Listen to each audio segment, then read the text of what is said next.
We come to you today with the story of how one village near the Mengha River is dealing with the devastating effects of arsenic and the journey to be arsenic-free. Yesterday we spoke with a young villager who wanted to share her story. Here's what she told us. 2 generations ago, our village used a nearby river for our water. My mother tells us stories of how many people died, including her baby sister. Then a well was put in, and the sickness stopped. The whole village was very impressed. The technology would save many lives. However, that was, I think, 25 years ago. Now the village people are showing signs of new sickness.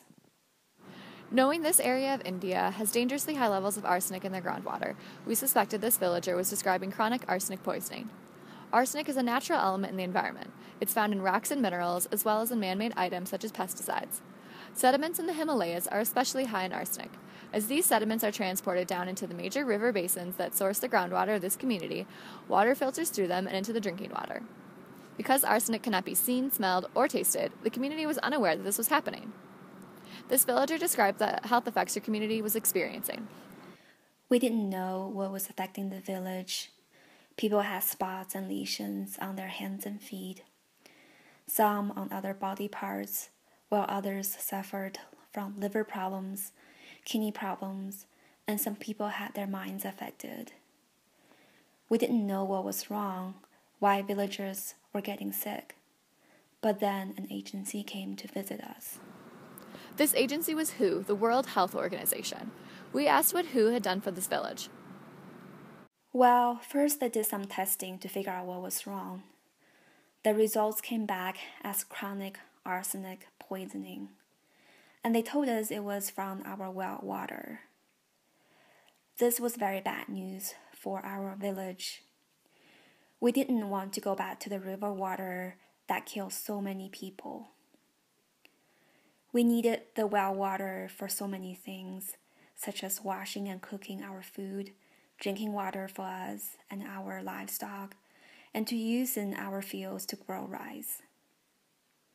So the WHO held a meeting with our village leaders.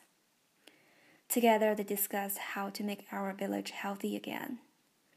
They talked about different ways the water could be purified to take the arsenic out. Because this village has a smaller population and is located far from any large cities, this process made the most sense. A point-of-use system uses iron to oxidize the arsenic into a form that can be absorbed by the absorption agent, thus removing the arsenic from the water. The iron and absorption agent need to be replaced on regular intervals based upon how much water goes through the filter. We asked if the replacements were expensive and if this was problematic for the village to purchase these supplies. Oh no, not currently. When the WHO helped us to install the wells, they gave us a lot of replacement iron and absorption cartridge as a part of some grant. But I'm not sure what will happen once we use those up.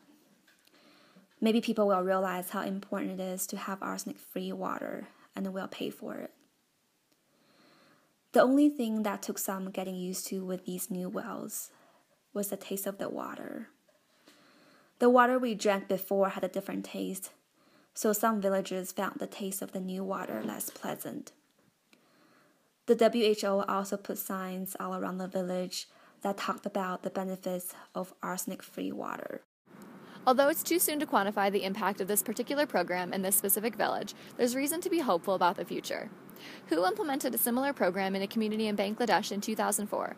Surveillance data from this site analyzed in 2014 show that over the span of the last decade, the program has made significant improvements in the health and well-being of the villagers. Cases of arsenicosis are nearly halved, and the villagers say they feel much better. We thank this young villager for her time and look forward to hearing about improvements in health and decreased chronic arsenic poisoning in her community in the future.